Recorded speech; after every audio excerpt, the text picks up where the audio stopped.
ayer, pues hoy me toca estar aquí en Oaxaca, lo cual es muy interesante, creo, para efectos de nuestra sesión, porque pues estamos hablando de la historia de la democracia mexicana, ¿no? Y el día de ayer platicábamos acerca de cómo, pues este primer ejercicio de revocación, la referencia más inmediata que tenemos es justamente vamos a ver esto aquí tantito porque como que me pega, ahí está. La referencia más inmediata que tenemos es justamente de un oaxaqueño, ¿no? Platicábamos de Porfirio Díaz, que es quien nos cuenta cómo se desahoga ese primer ejercicio de revocación de mandato. Ahora, yo sé que ustedes podrán pensar, oiga, doctor, pues esos ejemplos de Chiapas, de la revocación de mandato del 55 del siglo XIX, pues ya están muy lejanos. Puede ser que estén lejanos, pero yo creo que prueban algo. Prueban que estas figuras que hoy nos pueden parecer tan novedosas en el entorno mexicano, pues no lo son, no son tan novedosas. Lo que pasa es que se nos olvidaron, ¿no? Tuvimos alguna práctica por ahí y se nos olvidaron. Y son de estas cosas que vuelven cíclicamente, ¿no? Es como, por ejemplo, recordando de nueva cuenta a Mary Beard y este libro de historia de Roma que platicaba, creo que en la primera sesión, esta idea de cómo, ay, tengo que contestar esto, perdón, esta idea de cómo ahora tenemos la cultura de la cancelación, ¿no? Entonces, de repente alguien hace algo o dice algo que nos parece totalmente inadecuado, y entonces, pues hay que cancelar a esa persona, ¿no? Y olvidarnos de ella y dejarla, digamos, a un lado de la historia, ¿no? Eso lo tenían los romanos, eso no lo inventamos nosotros, no es algo de la cultura del siglo XXI. Lo tenían los romanos, se llamaba damnatio memoriae. Bueno, no sé latín, no sé si lo pronuncié adecuadamente, ¿no? Damnatio memoriae.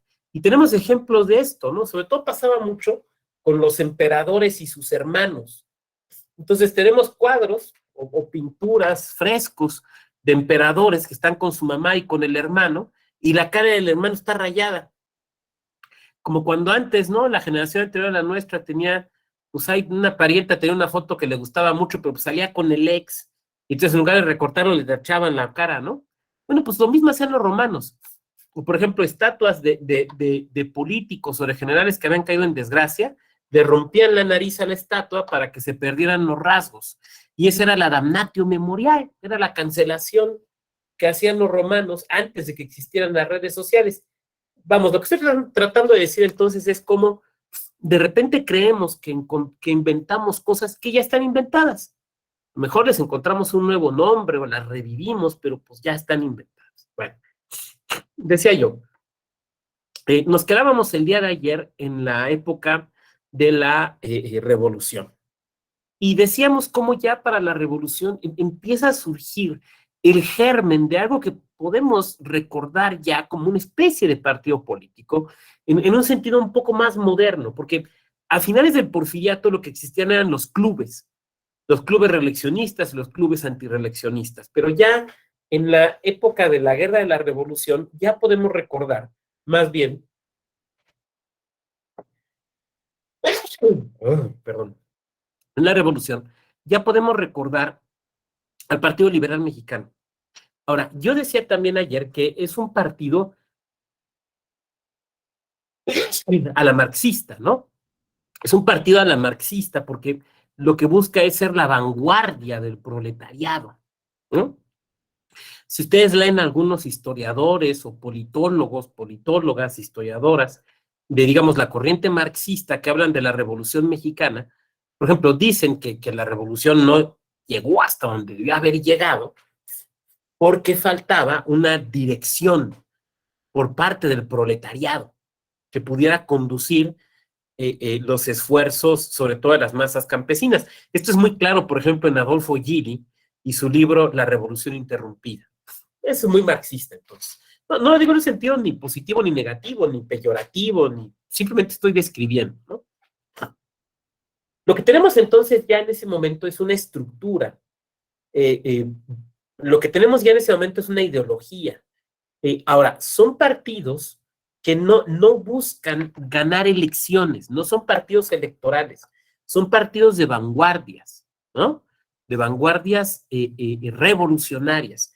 Lo que después fue, por ejemplo, los bolcheviques en la revolución comunista y en el triunfo comunista de 1917-1918 en la Unión Soviética, o lo que fueron los espatarquistas, ¿no? En Alemania. Recordemos ahí, por ejemplo, a Rosa Luxemburgo, aquello que no tuvo la Comuna de París, ¿no? La Comuna de París no tuvo un partido, digamos, que le proveyera de una ideología y de una dirección política. Los espatarquistas sí los tuvieron, lo que pasa es que los Freikorps pues acabaron con ellos, ¿no? Y lo tuvieron los bolcheviques y pues así ganaron y bueno, pues ya sabemos todo lo que pasó. Pero sí lo que tenemos es, digamos, dos grandes grupos, ¿no? Por un lado, digamos, el grupo de la revolución agraria, que tiene claramente un proyecto político en Emiliano Zapata y en el Plan de Ayala. Hay un pueblo cerca, en Morelos, cerca de la Ciudad de México, no recuerdo ahorita el nombre, donde está la mesa en la que se firmó el Plan de Ayala. Entonces, en el museo de sitio, uno puede ir a ver la mesa, ¿no? Y uno se puede imaginar ahí a Emiliano, a su hermano Eufemio, a Otilio Montaño, a los grandes jefes zapatistas ahí firmando el Plan de Ayala. Incluso se cuenta que se estaban en una reunión, en una especie de casita, redactan el plan, sobre todo Emiliano y Otilio Montaño. Entonces sale Emiliano y le dice a los generales zapatistas que están ahí, pase a firmar el que no tenga miedo. Sí les dice, pase a firmar el que no tenga miedo. Cuando hay una arenga política de, y siguiendo los pasos y de acuerdo con la teoría, ¿no? Una invitación muy sencilla, pase a firmar el que no tenga miedo. Y todos los jefes zapatistas, que pues, miedo no tenían, estaremos de acuerdo, pasaron y firmaron. Ahora, no es aquí momento de podernos analizar el Plan de Ayala, no porque no sea interesantísimo, lo es, sino porque no es una sesión de historia de la revolución, que sería muy interesante también, pero no lo es. Pero hay que señalar algunas cosas. El zapatismo es un movimiento armado de una profunda raigambre popular y de comunidad, de las comunidades, ¿no? No estructura un partido político. La otra parte, digamos, de la rebelión campesina, que es la rebelión villista, pues tampoco estructura un partido político. Y podríamos incluso decir que no solamente no estructura un partido político, sino que tampoco llega a construir como tal un proyecto político con diáfana claridad, lo que sí consigue, lo sabemos, los zapatistas. Ahora, en algún momento hay una confluencia de estas dos fuerzas, ¿no? Cuando en 1914 ocupan la Ciudad de México, pues después de la decena trágica y de la victoria sobre Huerta, ¿no? Que ahí voy a platicar una anécdota personal, bueno, digamos no personal, pero sí familiar. En época de la decena trágica, en 1913, ustedes lo recuerdan, cuando esta asonada militar en contra de Madero, pues mi bisabuela materna, la mamá de mi abuelo materno, pues vivían en la Ciudad de México.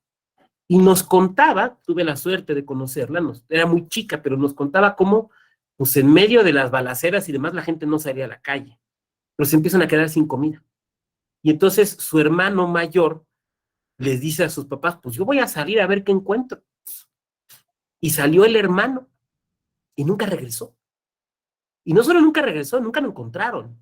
O sea, no encontraron tampoco el cuerpo. Y me platicaba ella que cuando inició la televisión en México y en los años 60, que empezaban estos programas o estos anuncios, ¿no? De servicio a la comunidad, si ha visto usted a tal, todavía lo seguían buscando 50 años después o casi 50 años después.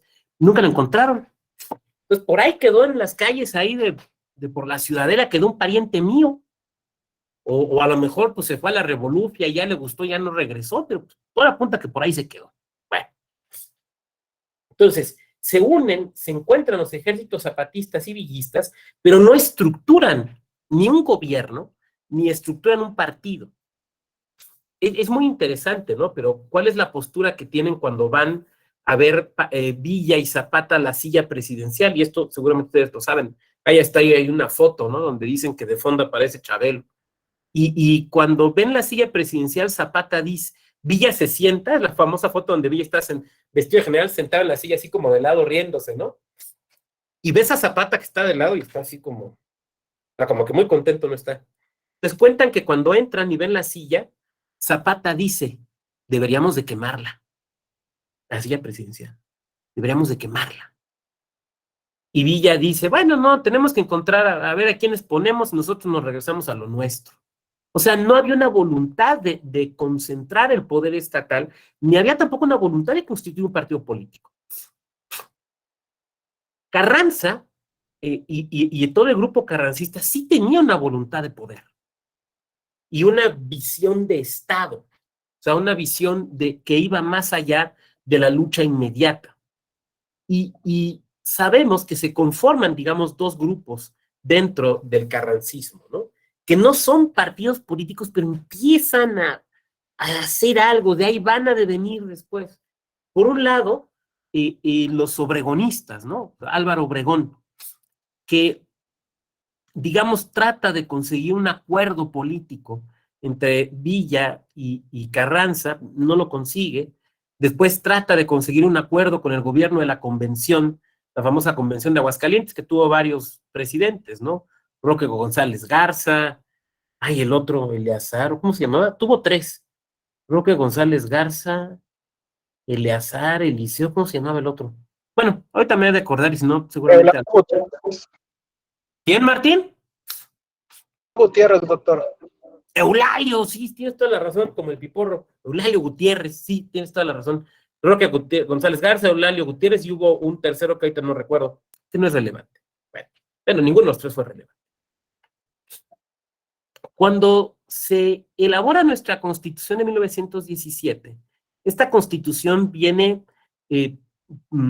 antecedida, desde luego, de elecciones a un Congreso, al propio Congreso Constituyente.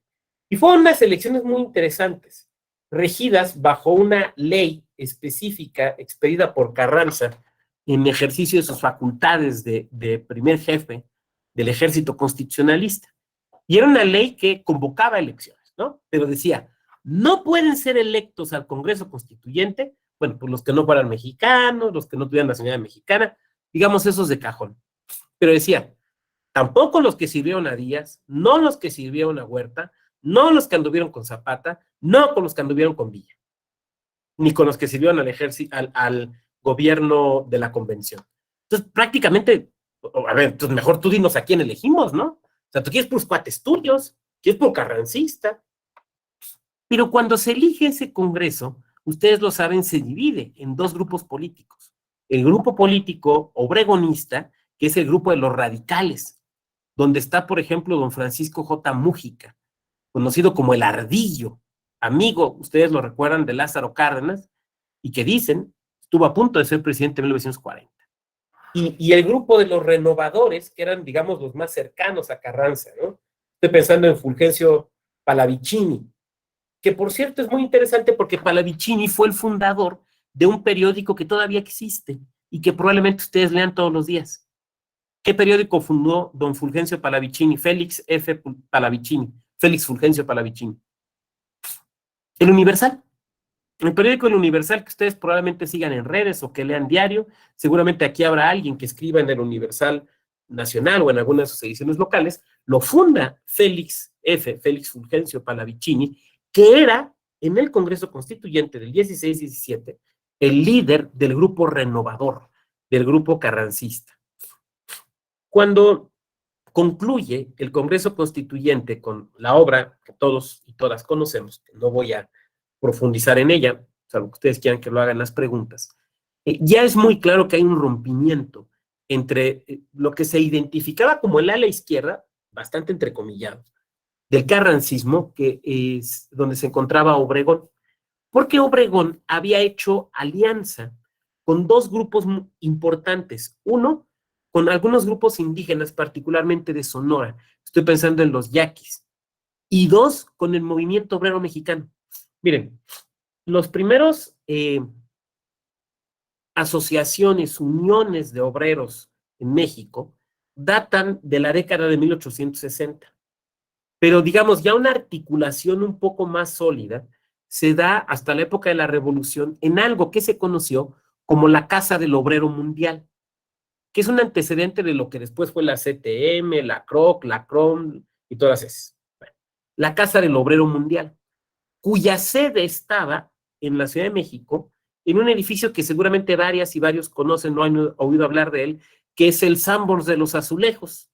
Ahí en el centro, el Sanborns de los Azulejos, que en la época de Don Porfirio era el lugar más fifí, porque ahí estaba el club, ¿cómo se llamaba? No voy a acordar ahorita, pero era el lugar donde se reunía la crema, el Jockey Club, donde se reunía la crema innata porfirista.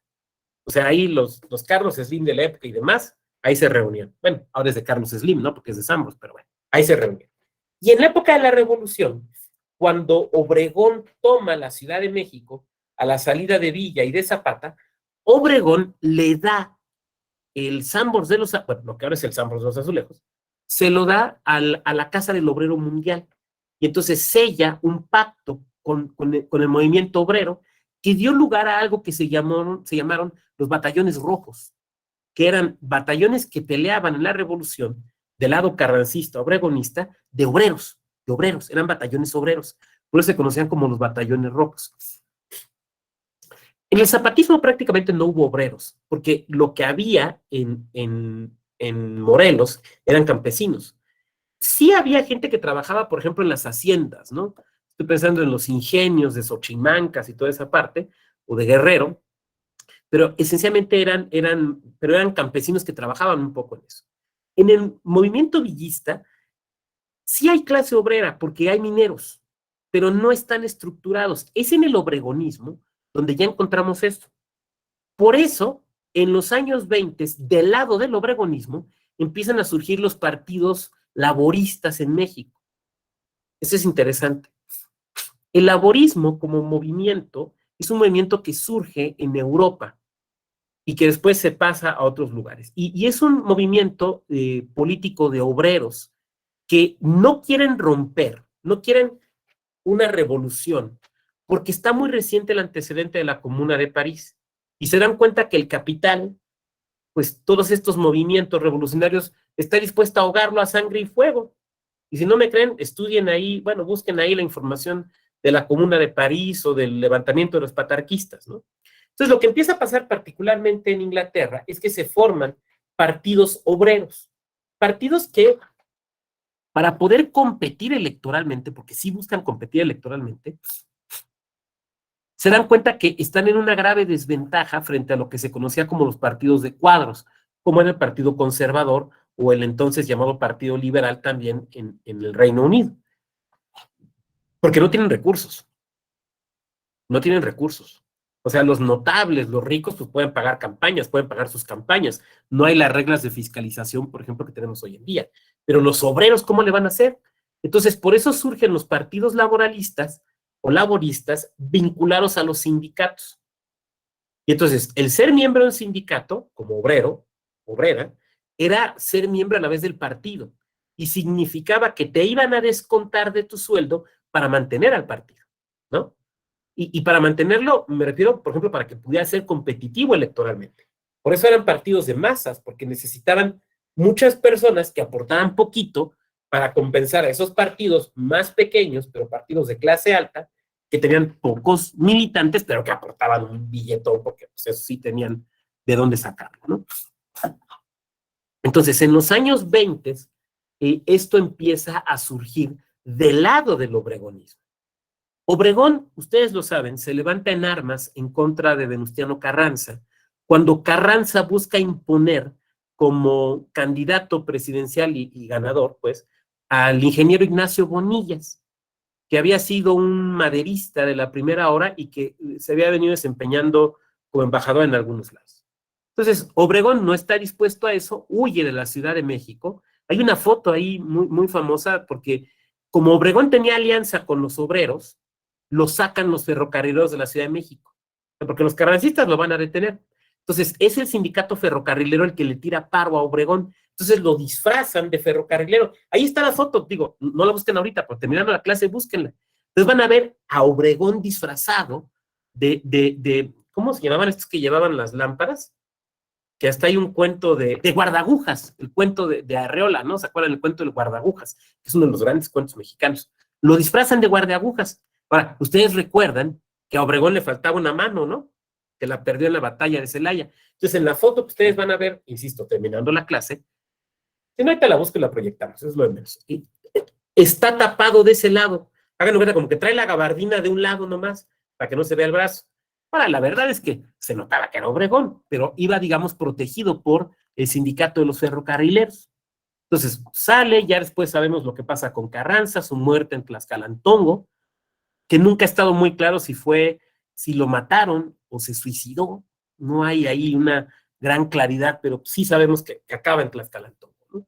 Por cierto que ahí hay una anécdota muy interesante.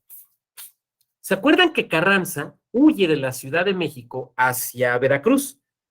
Iba a Veracruz porque el gobernador de Veracruz, que era Cándido Aguilar, le seguía siendo fiel. Y tenía que serlo, porque Cándido Aguilar era su yerno. O sea, ya que el yerno te dé la puñalada en la espalda, pues ya está el carajo, ¿no? Pero bueno, Cándido Aguilar. Y ustedes se acuerdan que don Venustiano se llevó el tesoro de la nación, lo cual no era un robo. O sea, pues él era el presidente, pues se llevó el tesoro de la nación. Y se acuerdan que ese tren lo encuentran en Aljibes, en la parada de Aljibes. ¿Ustedes qué creen que pasó con el tesoro de la nación? El que lo encontró se fue a Veracruz en un barco, se llevó la lana y se compró algún castillo ahí en España o algo así. No, el militar que lo encontró lo regresó a la Ciudad de México y lo entregó notariado, peso por peso. Tanto encontré, tanto entregué. ¿Quién fue? Don Adolfo Ruiz Cortines. Ustedes lo recuerdan, presidente de la República. Fue don Adolfo Ruiz Cortines. Don Adolfo, que tenía el grado de sargento de teniente, encuentra el tren y lo regresa a la Ciudad de México y lo entrega notariado. No agarró un peso don Adolfo. Bueno, pensemos en algo. Cuando don Adolfo muere siendo presidente de la República en 1970, bueno, o sea, fue presidente antes, pero él muere en 1970. ¿Saben cuánto tenía? Tenía dos casas. Una en la colonia Clavería de la Ciudad de México, que si la conocen saben que es una colonia clase media, donde nació José José, por cierto. Por eso hay una estatua de José José ahí en Clavería. Una casa en la colonia Clavería, un coche con 12 años de antigüedad y una casa en el puerto de Veracruz.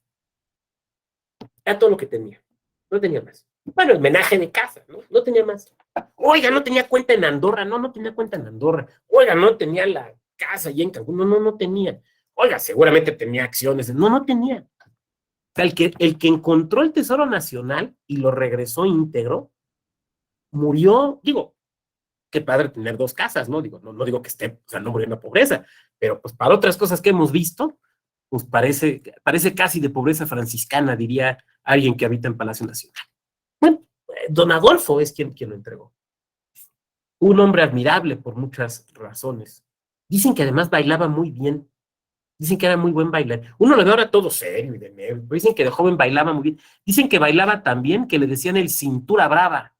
El cintura brava. O sea, sí le entraba, pues a la cumbia no, porque no había cumbias, ¿no? Pero sí le entraba al danzón. Si hubiera habido cumbia, le hubiera entrado. En los años 20, ustedes saben que se establece en México un poder, digamos, compartido entre los dos generales sonorenses, don Álvaro Obregón y don Plutarco Elías Calles, de quien se decía una frase, se decía, en el hablar es parco, Plutarco, se decía, un hombre muy serio, a quien le decían el turco, lo apodaban el turco. También, insisto, terminando la clase, busquen ahí fotografías de Plutarco Elías Calles y van a ver que sí tiene un tipo como del Medio Oriente. ¿Quién sabe por qué? Entonces, los dos. Y saben que gobierna en un primer momento de forma interina don Adolfo de la Huerta, que regresando a las confesiones familiares era amigo de mi bisabuelo, pero mi bisabuelo apostó por don Adolfo y don Adolfo se levantó en armas en contra de Obregón y perdió. Mi bisabuelo le apostó al caballo equivocado. Ni modo, a veces así pasa en la política.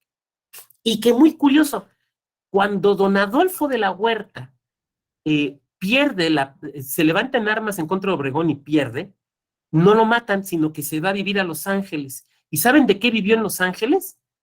de ser maestro de ópera. O sea, tuvimos un expresidente mexicano que daba clases de ópera.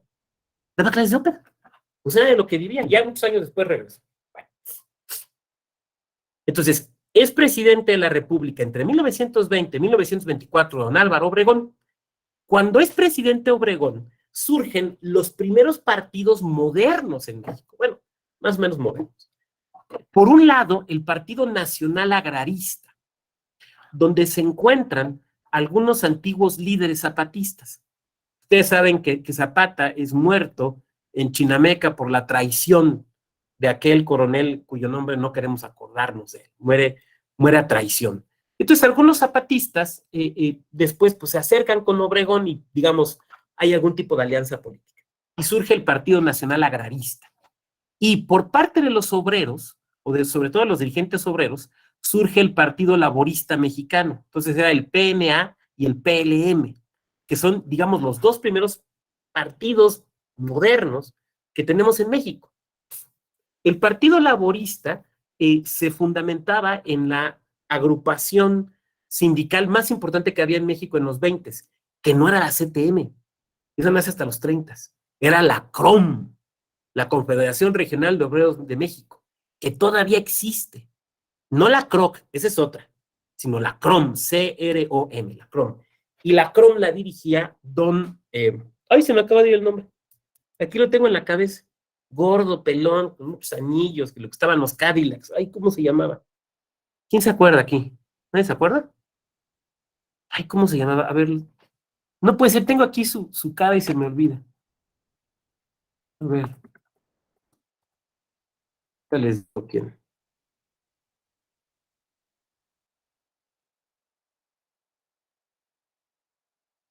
Pues no me aparece. No importa, me voy a acordar quién. No fue don Vicente. Vicente por aquellas épocas era gobernador de Puebla, interino. No, tampoco fue querido Bueno, me voy a acordar. Bueno, entonces, el dirigente nacional de la CROM, o sea, el sindicato más fuerte del país, funda, con el apoyo de Obregón, el Partido Laborista Mexicano. Morones, se apellidaba Morones, era Leopoldo N. Morones, era N. Morones. Morones se apellida. Ignacio Morones Prieto. ¿Mandé? ¿Ignacio Morones Prieto? No, ese fue un médico de muchos años después. No, este es otro Morones, que no sé si ha sido pariente. Bueno, este Morones funda la CROM. Luis Napoleón Morones. ¿Mandé? Luis Napoleón Morones. Efectivamente, Adriana, muchas gracias. Don Luis N. Morones. Famoso porque a pesar de ser líder obrero, tenía una casa súper elegante, le gustaban los Cadillacs y los buenos anillos en las manos. Entonces, le gustaban las cosas finas a don Luis N. Morones. Pero también es a la vez el secretario de Industria y Comercio con Obregón. Entonces, es tres cosas.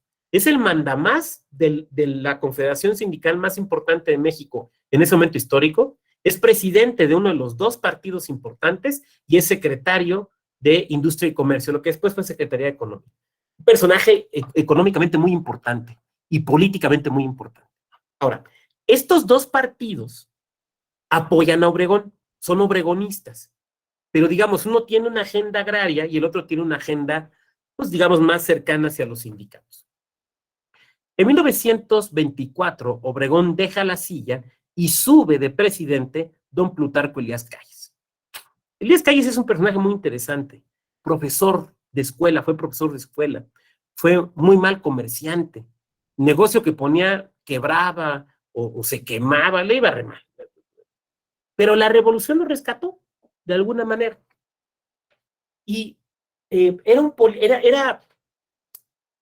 Obregón era político y general, y era un general muy exitoso. Usted, pues es el que venció a Villa, ¿no? Y hay que ser muy buen general para vencer a Villa. Y Calles sí era general, pero Calles no era tan brillante general, digamos, como Obregón, pero era un político muy avesado, muy buen político. Y Calles fortalece al PNA, al Partido Nacional Agrarista, y le va quitando poder a Morones, a Luis N. Morones, porque se le ha vuelto muy poderoso. O sea, imagínense el día de hoy que el líder de la Confederación Sindical o la lideresa de la Confederación Sindical más importante de México, a la vez dirija un partido político que sea uno de los dos más importantes y a la vez sea secretario o secretaria de Estado. O sea, es mucho poder, ¿no? Entonces lo empieza a alejar del poder, no se confronta directamente, pero pues empieza a jugar sus fichas. Hasta que en 1927 se reforma la Constitución para permitir la reelección. Ustedes se acuerdan que nuestra Constitución de 1917 prohíbe la reelección en gubernaturas y en la presidencia de la República. Permitía las otras. Esto se reforma en el 27 para permitir que en 1928 venga de regreso don Álvaro Obregón. Hay por ahí un intento de una revuelta militar, pierden y viene a las elecciones Obregón y Obregón gana. Entonces, Obregón se reelige. Obregón sí se llega a reelegir como presidente de la República. O sea, sí se reelige. Pero, cuando esto sucede, como ustedes saben, no llega a la presidencia de la República, porque José de León Toral lo asesina, comete homicidio, en lo que se conocía como el restaurante de la Bombilla, en la Ciudad de México. Ahora ya no es restaurante, ahora es Parque de la Bombilla, el Parque de la Bombilla. En ese parque hay un monumento a Obregón, en el cual, ustedes lo recordarán, por muchos años, estaba la mano de Obregón, estaba la mano hasta esta parte de aquí, cortada, dentro de un frasco, pues yo no sé si de formol o de alcohol o de qué cosa. Que por cierto hacía una figura hace una seña obscena, ¿no? Digamos, para ponerlo en sentido sencillo, ¿no? Hasta que hace poco ya mejor pues era bastante raro ir a ver una mano, pues ya la incineraron, ¿no? Entonces ahí lo mata José de León Toral. Y después, bueno, pues ya sabemos lo que pasa con Toral y con la madre Conchita y todos esos. Y a Toral, sabemos, lo fusilan. Y en ese momento, ese es un momento histórico, políticamente hablando, muy importante para México. Porque la figura más, durante los 20, digamos, se había dado esta dupla entre Calles y Obregón, pero el que tenía el mayor respaldo del ejército, y eso era muy importante en ese momento histórico, era Obregón. O sea, Calles era un político muy hábil, era general, era presidente en ese momento histórico, pero digamos que el respaldo político del ejército lo tenía Obregón, el líder nato del ejército lo tenía Obregón. Cuando matan a Obregón, que en ese momento, aquí hay que recordarlo, ya era presidente electo, cuando matan a Obregón siendo presidente electo, pues allí prácticamente se descabeza la política mexicana, porque Calles no se va a reelegir, o sea, acaban de pasar elecciones, hay que convocar nuevas elecciones. Y Calles hace 3 cosas políticamente muy hábiles. La primera es que controla la investigación del homicidio de Obregón, pero deja que sean los obregonistas los que investiguen. Porque había quien pensaba que podía haber sido él. Entonces, pues hay que lavarse las manos, ¿no? Los deja que ellos investiguen. Segunda, declara en el informe presidencial de ese año, el último informe, con toda claridad, dice, yo no me voy a reelegir. Yo no me voy a reelegir. O sea, no piensen que yo me quiero quedar de presidente. No. Tercero, anuncia la fundación de un partido. Ustedes lo saben, el Partido Nacional Revolucionario. O sea, el abuelito del PRI. Hace esas 3 cosas. Partido que, como ustedes saben, se funda en la ciudad de Querétaro, en el Teatro de la República. ¿Por qué? Pues porque ahí se hizo la Constitución.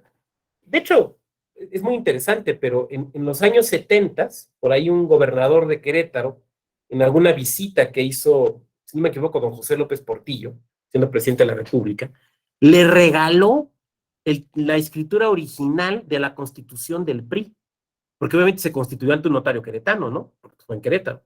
Ustedes saben que cuando se tira una escritura, el original se queda en el archivo de la notaría o en el archivo de notarías, y lo que te entregan es un testimonio de la escritura pública, ¿no? Bueno, lo que le regalaron al presidente de la República fueron las escrituras del PRI, bueno, del PNR, le dieron literalmente las escrituras, y se funda el PNR. Ahora, si nos situamos en 1929, que es cuando esto sucede, y ahí hay que situarnos históricamente, en México, literalmente, y no estoy inventando, pueden ustedes confrontar lo que les voy a decir con la obra de Luis Rubio, había miles de partidos. No estoy exagerando, por lo menos 1,200 partidos, si no es que más. ¿Por qué? Porque había 3 tipos de partidos políticos según la legislación en aquella época. Había partidos nacionales, como el Laborista Mexicano, como el Nacional Agrarista. Había partidos locales, y había muchos partidos locales, algunos muy importantes. Por ejemplo, el Partido Socialista del Sureste, que después dio lugar al Partido Socialista Yucateco. O sea, el partido que llevó al poder a Felipe Carrillo Puerto. Fue un partido muy importante en la península yucateca, no solo en Yucatán, sino en toda la península. O, por ejemplo, el Partido Socialista de Tamaulipas, que gobernaba Tamaulipas con Emilio Portes Gil, que como ustedes saben, después fue presidente de la República. Entonces, había partidos políticos locales con un peso muy relevante, pero también había partidos políticos municipales. Fíjense, había partidos políticos municipales. Y las legislaciones de los estados te permitían, en más de un caso, hacer un partido político municipal. ¿Saben con cuántas personas? Con 10. Aquí somos 44 personas conectadas. Aquí ya, así de golpe, hacemos 4 partidos y prácticamente medio. Municipales. Por eso dice Luis Rubio, en 1929 había miles de partidos.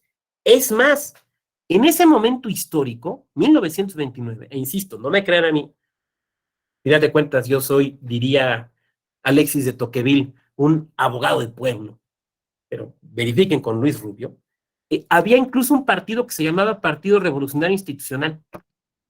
O sea, el primer PRI no es el PRI que conocemos, antes hubo otro, más que se perdió. Fíjense a dónde vamos.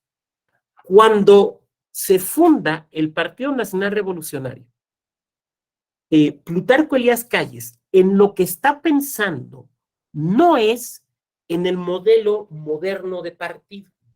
Es un partido que está integrado por personas que van a competir por el poder, ¿no?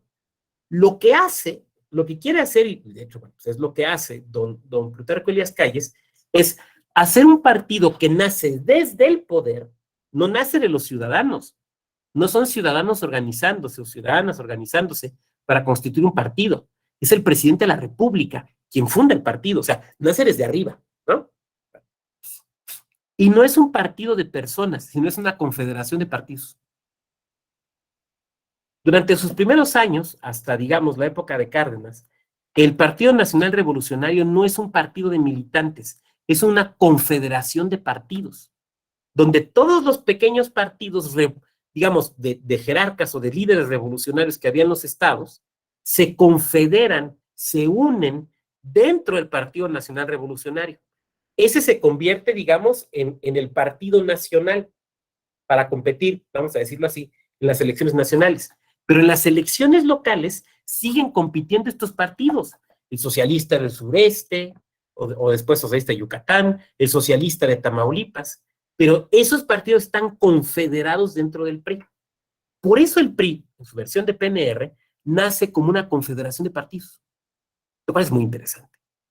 Y el otro objetivo de Calles es un objetivo muy claro. A ver, Calles, siendo un hombre profundamente inteligente, no, tal vez no, bueno, quitemos del tal vez, no un demócrata, pero sí un hombre muy inteligente, sabe que muerto Obregón, a quien todos los grandes generales revolucionarios respetaban como el caudillo de caudillos, muerto Obregón, no hay otro caudillo lo suficientemente fuerte como para que por su propio prestigio someta a los demás, ni siquiera el propio Calles.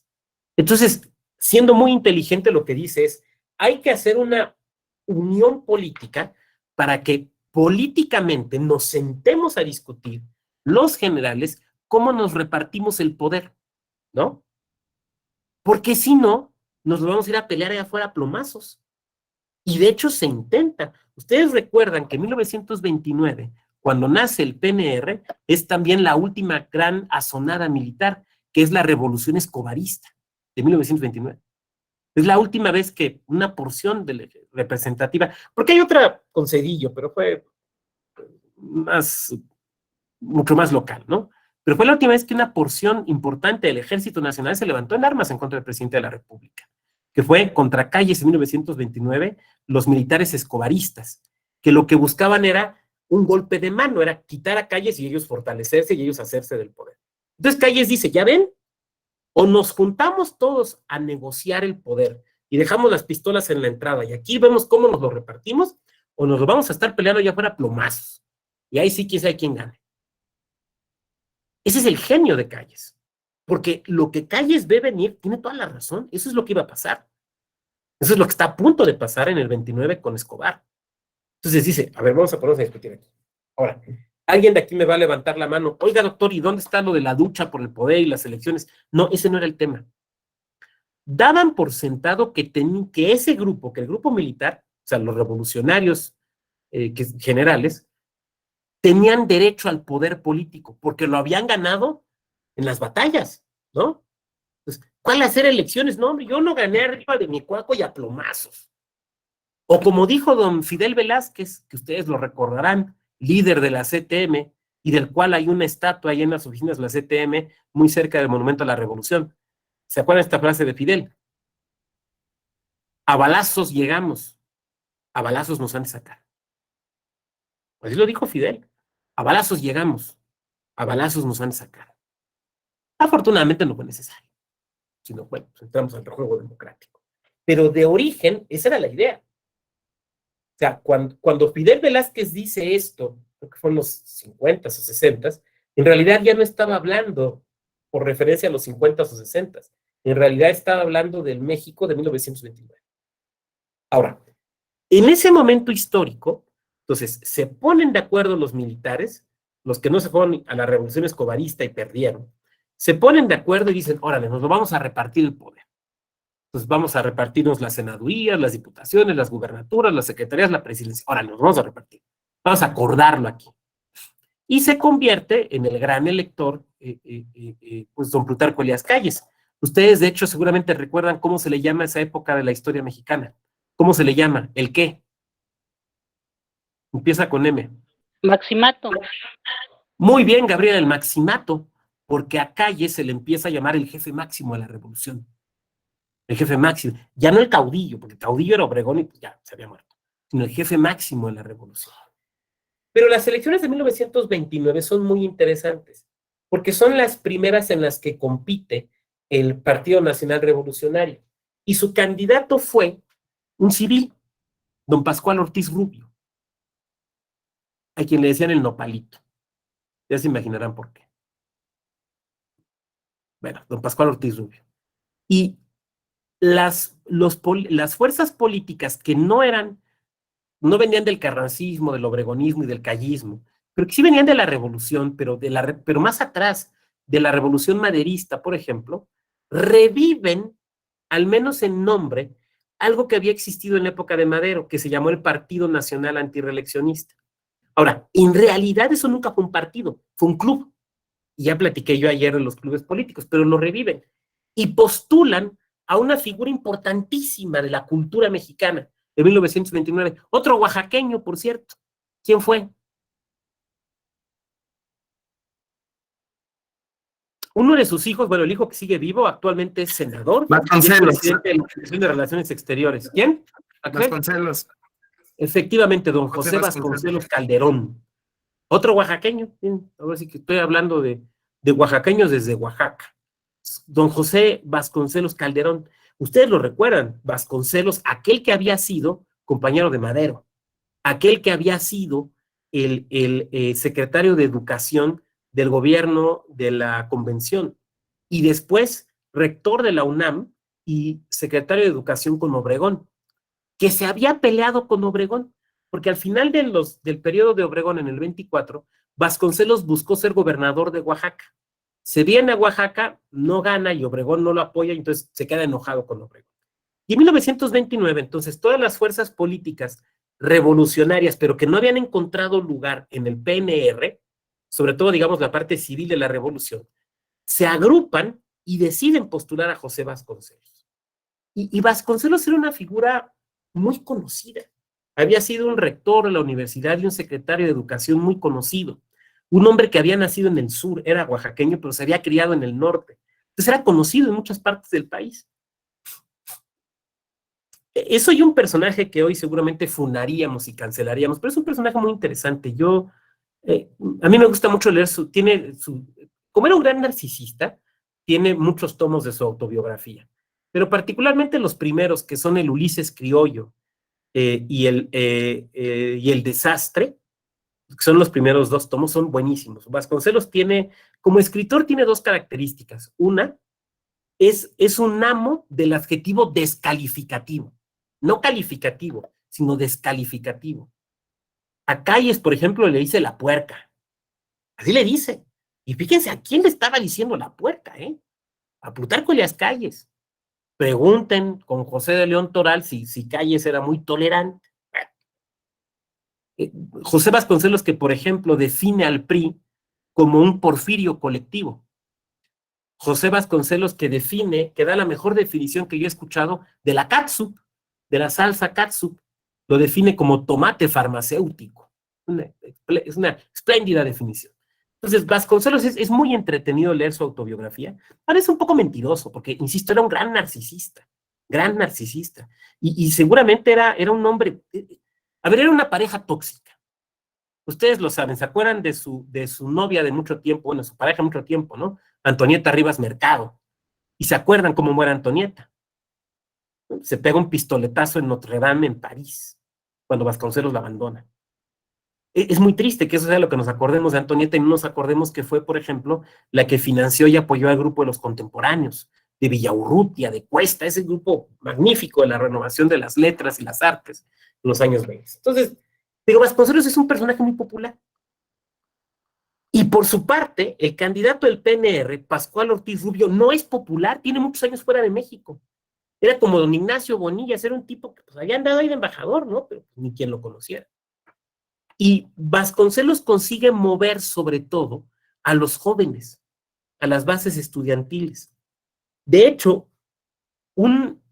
alguien que después fue presidente de la República, un mexiquense, fue vasconcelista. Me estoy refiriendo al otro presidente a don Adolfo López Mateos. Incluso don Adolfo López Mateos cuenta cómo en 1929, apoyando la campaña de Vasconcelos, lo agarra la policía y le meten una golpiza terrible, que dicen que es lo que después le provoca derrames cerebrales. Eso ya dicen. Y don Adolfo fue después presidente de la República por el PRI. La vida da muchas vueltas, ¿no? La vida da muchas vueltas. Bueno, entonces, en 1929. Entonces, por un lado, la oposición articulada bajo este nombre de partido antireeleccionista, que inmediatamente nos recuerda a Madero, esa era la idea además, tiene un candidato muy popular que es José Vasconcelos. Y el aparato estatal que respalda al PNR tiene un candidato muy débil, que es Pascual Ortiz Rubio. Pero cuando se realizan las elecciones, pues resulta que Ortiz Rubio ganó por mucho. Y Vasconcelos se queja de fraude electoral. Lo más probable es que haya tenido razón, lo más probable es que haya sido coaccionado el voto, presionado, no fueron elecciones libres, esa es una realidad.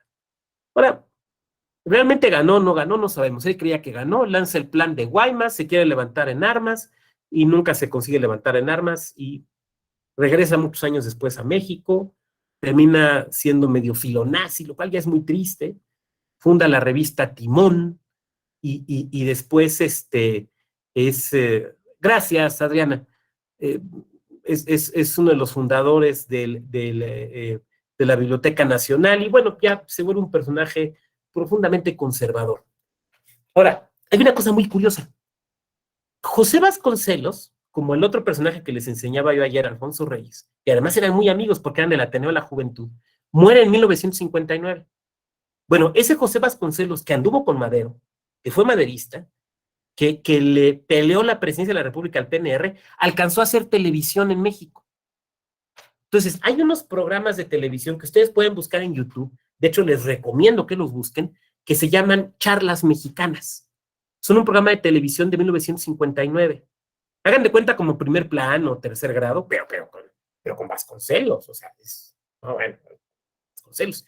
Dirigido por José Vasconcelos, y donde sale, por ejemplo, otro gran oaxaqueño, que ustedes seguramente también ubican, ay, se le cayó la piedrita en mi mancuernillo, que fue don Andrés Enestrosa. ¿Se acuerdan de Andrés Enestrosa, no? Aquel que escribió Los hombres que dispersó la danza, o La carta a mi madre, que es un gran escritor. Bueno, busquen allí, y es muy interesante, porque ahí tú vas a ver a un hombre que hizo historia, a un hombre que se enfrentó a Porfirio Díaz, Además es muy interesante porque era otra época de la televisión mexicana. Por ejemplo, los van a ver que están anunciando alcohol, están anunciando un ron, y se sirve el ron. Es como si estuvieras platicando con tus patos en tu casa, ¿no? Nada más que en lugar de estar caguameando, están tomando ron, pero están tomando y están fumando. Eso es impensable hoy. Es un programa de televisión donde toman y fuman. ¿Para qué fuman? Pues tampoco yo iba a andar preguntando. Yo creo que fuman cigarro, porque en ningún momento les da el monchis, ni se les ven los ojos rojos, ni así como que empiezan a pedir canciones pues ya saben, de rock psicodélico. Pero véanlo, es muy ilustrativo ver a una intelectual con tantas cimas y cimas, con C y con S, como fue don José Vasconcelos. Tiene algunos cuentos muy buenos, otros medio malones, pero tiene algunos cuentos muy buenos. Tiene unas frases magistrales, pero bueno. Entonces, durante los 30 lo que tenemos es el afianzamiento de un modelo en el cual tenemos un partido político creado desde el poder, que es el PNR, que después, ustedes lo saben, con don Lázaro Cárdenas, se transforma en el PRM, o sea, deja de ser el Partido Nacional Revolucionario y se convierte en el 36, si la memoria no me falla, en el Partido de la Revolución Mexicana. Ahora, el cambio que se da con Cárdenas es muy importante. Cárdenas hace dos cosas. Primero, se quita de encima Calles, porque Calles quería seguir mangoneando. Se lo quitan encima. Ahora, Cárdenas, si bien es un general revolucionario, Cárdenas es un humanista. 1938, muchas gracias, Martín. Cárdenas es un humanista. Entonces, en lugar pues, que le aplicaron la ley fuga a Calles, lo que hace es subirlo en un avión y mandarlo a vivir a Los Ángeles. Y con él manda a otros que le estorbaban, por ejemplo, a don Luis N. Morones. Regresamos con don Morones. Y lo que hace es, el PNR lo transforma en un partido de personas. O sea, vamos a desaparecer todos esos partiditos locales y municipales y vamos a tener un partido de personas. Y un partido que además nace con 4 sectores, porque era la época de los partidos corporativos, ¿no? Se va a decir que el PRI tenía 3, no, pero el PRM tenía 4, que era el sector popular, sobre todo de burócratas y pequeños comerciantes, el sector obrero, que ahí sí es donde está Vicente Lombardo Toledano, que alguien de aquí nos lo recordaba, que después Lombardo funda, ustedes lo recuerdan, el PP, el Partido Popular, luego PPS, famoso don Vicente, porque decían que tenía 200 trajes grises iguales, porque siempre se vestía igual y decían que no es que tuviera nomás un traje, sino que tenía 200 trajes iguales. Bueno, don Vicente Lombardo. Entonces, el sector popular, el sector obrero, el sector campesino, ¿y cuál era el cuarto sector? El militar. El militar. El PRM tiene un sector militar. Oiga, doctor, pero ¿eso cómo es posible? Pues hoy no es posible, pero en los 30 sí era posible.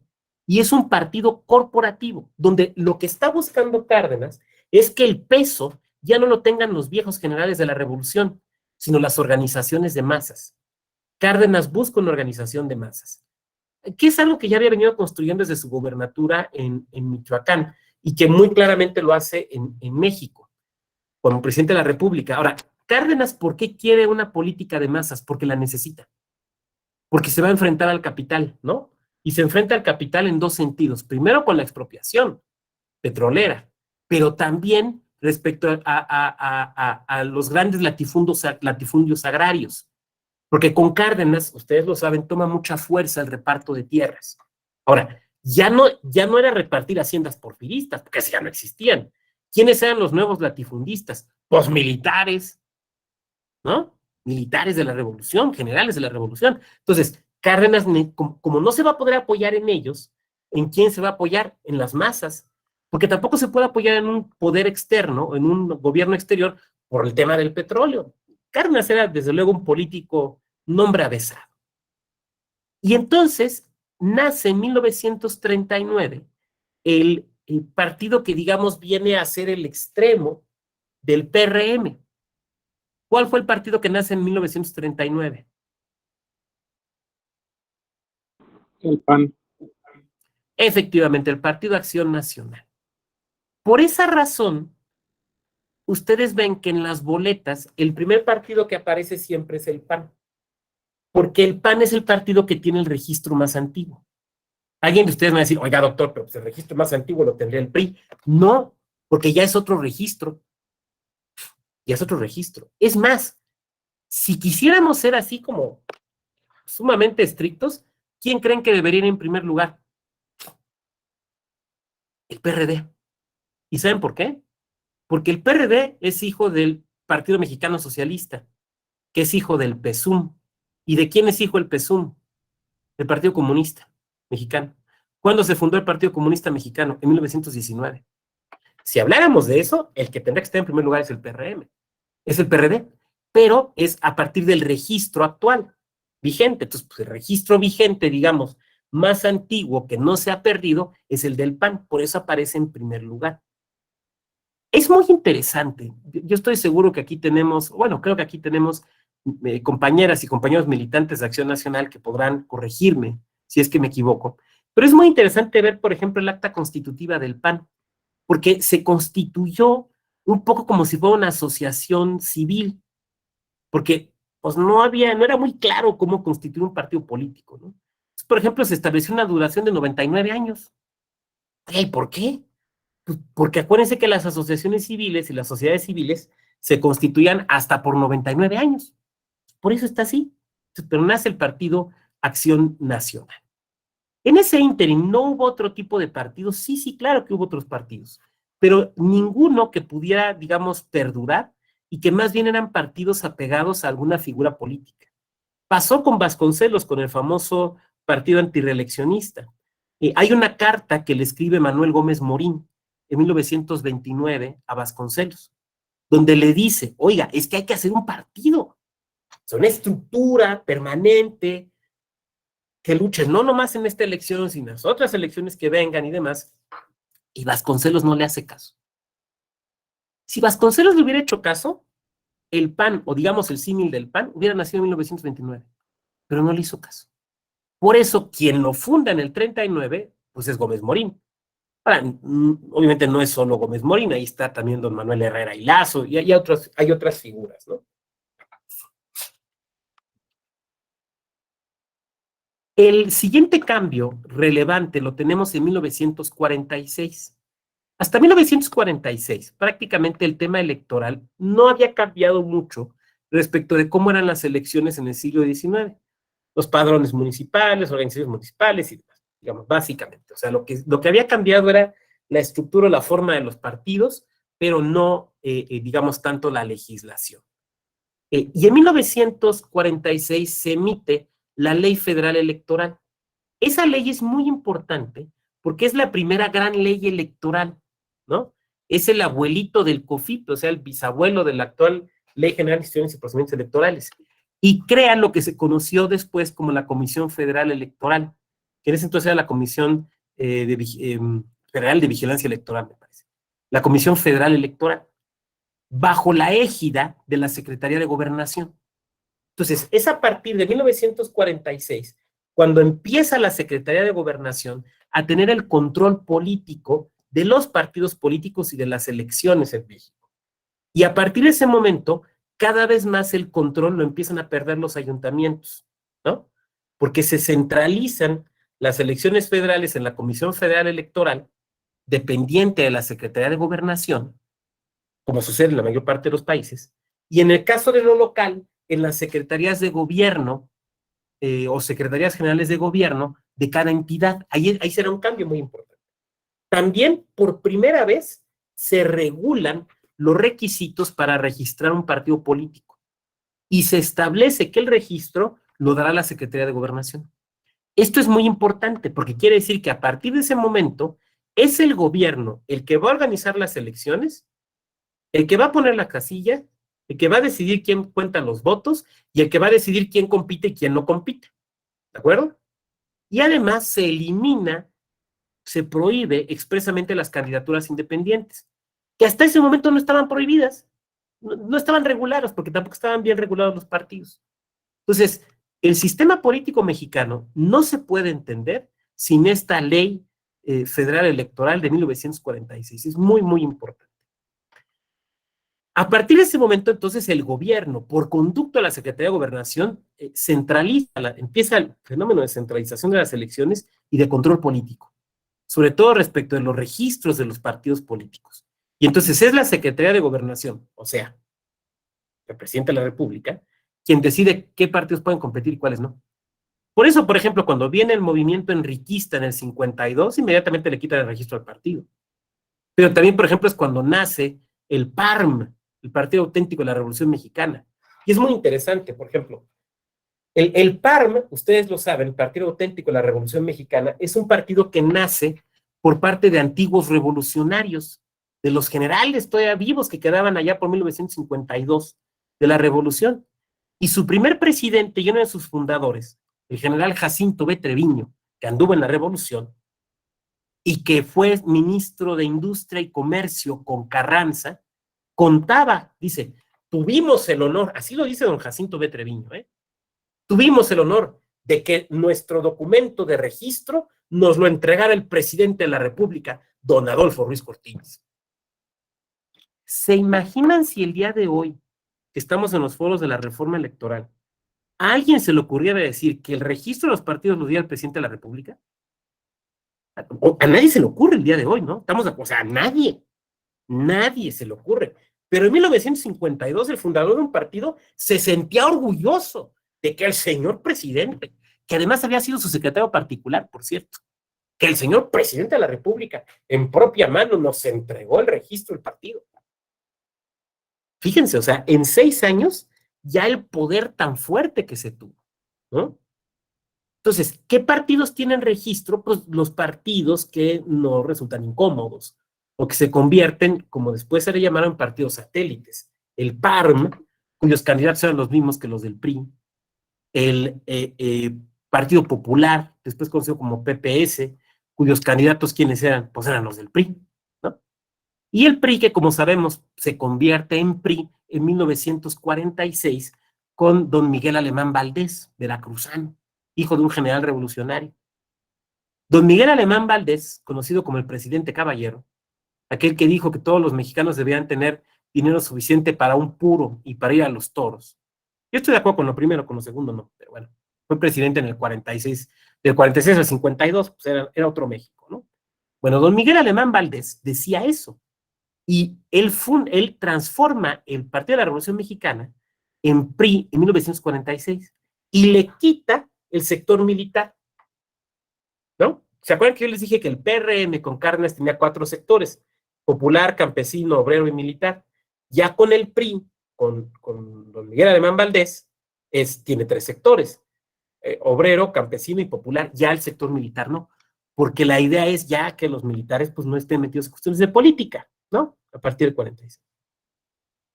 Este modelo, digamos, es el modelo clásico de la época de oro de cierto sistema político mexicano, donde hay un partido claramente de oposición, el PAN, que decía don Efraín Gómez Morfín, que era una brega de eternidades, que sabían que no iban a ganar en lo inmediato, pero que pues, había que seguir luchando. Por eso decía que la labor del PAN era una brega de eternidades, ¿no? Y teníamos por el otro lado, pues, un partido hegemónico y otros partidos que, pues, digamos, satélites, que tenían los mismos candidatos que el PRI. Lo cual dio lugar incluso a un problema muy interesante de la ciencia política, que ustedes saben, ¿no? El crear esta categorización de los estados autoritarios, ¿no? Porque cuando decían, no, el régimen político mexicano es totalitario, los mexicanos decíamos, no, ¿por qué? Pues es que hay un único partido. No, mira, hay varios partidos, pero siempre gana el mismo. Pues sí, pero hay varios partidos. Y entonces, por ejemplo, se decía que México y Polonia éramos regímenes autoritarios, donde había un partido hegemónico, un partido que ganaba todas las elecciones, y había un partido de oposición que, pues, de vez en cuando ahí le reconocían algo. Ahora, la realidad es que, visto a la distancia, podría parecer que nunca hubo grandes problemas, pero sí los hubo. Lo que pasa es que se nos olvida. Por ejemplo, podemos recordar aquí la matanza de León de 1946. Cuando, bueno, viene la elección municipal en León, gana el candidato oficial, la gente no se lo cree, van a protestar a la plaza principal de León, que es una plaza muy grande, si la conocen, como todas las plazas grandes de las ciudades importantes, y el ejército dispara, provocando la matanza, lo que se conoce como la matanza de León, que dio lugar incluso al ejercicio de la Facultad de Investigación de la Corte, aquella facultad que tenía en el artículo 97 y que después perdió. O, por ejemplo, el triunfo del doctor Salvador Nava en la presidencia municipal de San Luis Potosí en los años 50. Entonces, la verdad es que sí hubo, o sea, no todo era tan absolutamente fácil, sí hubo ahí pues, algunos momentos donde en lo local y en lo municipal el régimen no terminaba de funcionar, pero digamos que en lo macro había ese control absoluto. En los años 60 se empieza a dar el quiebre. Primero, en 1961, se reforma la Constitución y la ley para permitir lo que se conoció como los diputados de partido, o sea, el antecedente de la representación proporcional. Y el diputado que sube a tribuna para presentar el proyecto y defenderlo era un hombre joven, en ese entonces todavía, que después vamos a seguir escuchando. Me refiero a un tuxpeño, nativo de Tuxpan, hijo de un padre español, que se dice que por eso no quiso ser presidente de la República o no quiso contender, que fue don Jesús Reyes Heroles. Ustedes lo ubican. Pero en 1968 se da un quiebre muy importante del sistema político, por pues, los hechos de ese año que ustedes conocen tan bien como yo. El sistema político mexicano era represor, pero no era un pero a diferencia de las gorilocracias que hubo en algunos países de Sudamérica, la primera reacción del sistema no era dispararle a la gente, sino tratar de incorporarla al sistema. Sin embargo, la realidad es que sí había habido a lo largo de los 40s y 50s y 60s movimientos sociales que habían sido reprimidos. Estoy pensando en el movimiento de los ferrocarrileros, en el movimiento de los médicos, en el movimiento de los maestros, que habían sido reprimidos. Pero digamos que la gran diferencia con el movimiento del 68 es que con el movimiento del 68 no hubo prácticamente un intento de pacificar o de cooptar, que era lo que normalmente se hacía, sino inmediatamente fue la mano dura. La mano dura de Díaz Ordaz. ¿Se acuerdan de aquel Díaz Ordaz en el informe que dice, ahí está el video, dice, hemos sido tolerantes hasta excesos criticados, pero todo tiene un límite? Que te lo diga Díaz Ordaz. Y que te diga, hemos sido tolerantes, pero ¿cuál tolerantes? Hasta excesos criticados. Oiga, pues ¿quién le criticó su tolerancia, señor Gustavo Díaz Ordaz, ¿no? ¿Quién le criticó su tolerancia, no? Y lo que hay además es un ataque directo a la juventud urbana de clase media. Y eso conmueve particularmente a la Ciudad de México. Conmueve a la Ciudad de México. Y entonces es muy común que quienes tienen o tenemos parientes que vivían en la Ciudad de México en aquella época, pues te cuenten historias de las marchas, de lo sucedido en Tlatelolco. Así como tus bisabuelos te contaban historias de la revolución, no, pues tu tatarabuelito conocía a Zapata y tu pariente, como las historias que yo les platiqué hace rato. Pues también no son raras las familias mexicanas que tienen historias de esa represión, particularmente de la Ciudad de México. Yo podría contarles algunas, pero allá hay historias, ¿no? Les platicaré una cuestión personal. Mi padre, ya fallecido, le tocó lo del 68 porque trabajaba en Televisa. Pero trabajaba de abajito. En ese entonces las cámaras con las que se filmaban en las calles necesitaban 2 personas, un camarógrafo y alguien que cargara la pila, que iban por fuera. Mi papá era el que cargaba la pila, entonces le tocó ver todo. Y cuando en 1985, me invitan mis abuelos a ir a la Unión Soviética, de regreso se me ocurre traerme el manifiesto del Partido Comunista de Marx, porque en ese entonces en la Unión Soviética, en todos los aeropuertos había muchísimos libros de Marx, Lenin y todos ellos traducidos al español, unas traducciones buenísimas, inmejorables. Bueno, cuando mi papá me descubre el manifiesto del Partido Comunista, tuvo la plática conmigo, la plática. Como si me hubiera encontrado, ya se imaginarán qué. ¿Pero por qué? Porque mi papá estaba preocupado. Mi papá había visto cómo había reaccionado el Estado mexicano. Y dijo, yo no quiero eso para mi hijo. Y la verdad es que con el paso, yo en ese momento dije, ay papá, ni te preocupes. Llegué a la segunda hoja y me aburrió. Y la verdad es que nunca lo acabé, nunca pasé de la segunda hoja. Ni creo pasar de la segunda hoja. Me aburrió, pues. A lo mejor es un defecto mío. Pero yo entiendo esa reacción, porque le tocó ver, pues, la reacción del Estado mexicano. Entonces, eso provoca que buena parte de la juventud y de los políticos, sobre todo de izquierda, tengan claro que el Estado no los va a dejar competir. El Estado no les permite competir porque no hay registro y tampoco permite trabajar desde adentro porque hay represión. Entonces, ¿cuál es el camino? El camino es la sierra. El camino es la guerrilla, ¿no? Y después esto, pues ya sabemos todo lo que pasa en los años 70 en México, ¿no? Lo sabemos. Y si no, preguntemos en Guerrero, ¿qué fue lo que pasó? En 1971, ya siendo presidente Luis Echeverría, hace una reforma constitucional, busca una reforma constitucional, tratando de congraciarse con esos sectores lastimados, sobre todo con la juventud. Y entonces reduce la edad para la edad de la ciudadanía, que era 21 años, a 18. Reduce la edad, buscando como que quedar bien. Y también, ustedes lo saben, es la época en la que el gobierno federal empieza a financiar a muchas universidades estatales para que tengan campus grandes, ¿no? Es justamente en esa época. Pero en 1976 todo esto hace quiebre, porque el PRI designa como presidente a José López Portillo, pero la oposición no tiene candidato. López Portillo es otro gran narcisista, pero es un personaje muy interesante. Y López Portillo publicó en 2 tomos sus memorias, probablemente las hayan visto, se llaman En mis tiempos, de Fernández Editor. Me sale López Portillo, ya saben, calvo de patilla y todo, con saco y con cuello de tortuga, ¿no? Yo sé que el día de hoy se nos hace difícil, pero pregunten con sus abuelitas. López Portillo era un presidente galán, lo veían galán. Y hoy uno podría decir, oiga, ¿cómo galán? Está pelón y patilludo. ¿Cómo era? Pues era galán, en ese entonces lo era. Miren, yo andaría con patillas así como López Portillo, pero miren, mi propio hijo me apedrearía, entonces pues ni modo, me uso barba porque las patillas ya no se usan. Pero bueno, López Portillo cuenta en ese libro, en el tomo 1 de sus memorias que se llaman, insisto, En mis tiempos, cuenta cómo lo destapa Luis Echeverría. López Portillo y Luis Echeverría, ustedes lo saben, eran amigos de la infancia. Y en ese momento histórico, siendo presidente Echeverría, López Portillo es secretario de Hacienda y lo manda a llamar a acuerdo a Palacio Nacional, no, a Los Pinos, lo van a llamar a acuerdo a Los Pinos. Entonces, López Portillo dice que pues en ese momento ya andaba el run de que ya iban a nombrar candidato y pues pensaba que tenía oportunidad. Entonces dice que venía la presentación de la cuenta pública.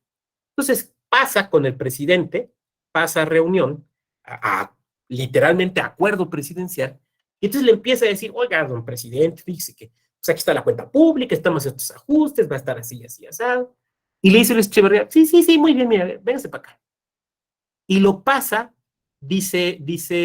cuenta López Portillo, lo pasa al escritorio donde tiene 2 sillones, así dice López Portillo, de recia factura colonial.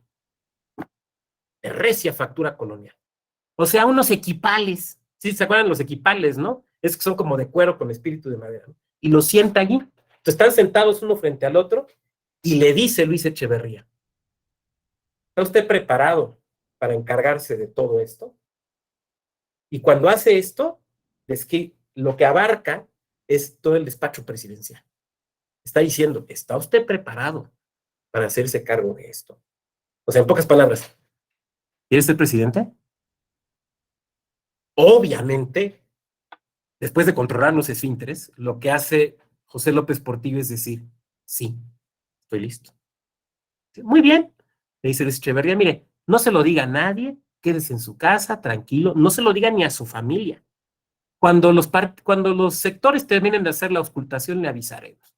¿Cuál sectores? ¿Cuál auscultación? Era lo que preparaban el destape. O sea, si era el destape, ¿no? Como decía, bueno, dice Muñoz Ledo, eso se siente en el estómago, la política se siente en el estómago, dice Muñoz Ledo, que algo debe de saber de política. Pero en esa elección, el problema es que el único candidato en la boleta es López Portillo, porque López Portillo es candidato del PRI, del PPS y del PARM, y no hay otro candidato. Entonces ustedes van a decir, oiga, ¿y el PAN? Es que el PAN no se pudo poner de acuerdo. El que parecía que iba a ser el candidato, que fue don Pablo Emilio Madero Belden, después ustedes lo recordarán en los 80s como candidato del Partido Demócrata Mexicano, no consigue la votación necesaria, entonces el PAN se va sin candidato a las elecciones del 76. Entonces las elecciones del 76 es una crisis democrática, porque en realidad no es elección, nomás hay uno. como decía, con que hubiera votado mi mamá por mí, ya con eso hubiera ganado. Y tenía razón. Entonces, llega a la presidencia López Portillo, y López Portillo se da cuenta, siendo un hombre inteligente, preparado, culto, después tomó decisiones que no nos gustan, pero un hombre preparado, antiguo maestro de teoría del Estado. De hecho, yo tengo su libro de teoría del Estado. No se los enseño porque pues lo tengo en la casa, ¿no? Pero ahí lo pueden conseguir, se llama Génesis y Teoría General del Estado Moderno. No es muy buen libro, pero ahí está, su libro de texto. O sea, él fue, insisto, profesor de teoría del Estado. Entonces, él pone de secretario de Gobernación al último gran intelectual del sistema político tradicional mexicano, que era justamente don Jesús Reyes Heroles, el papá de Federico Reyes Heroles, del que ahora escribe ahí en varios periódicos, tiene algunos programas de televisión.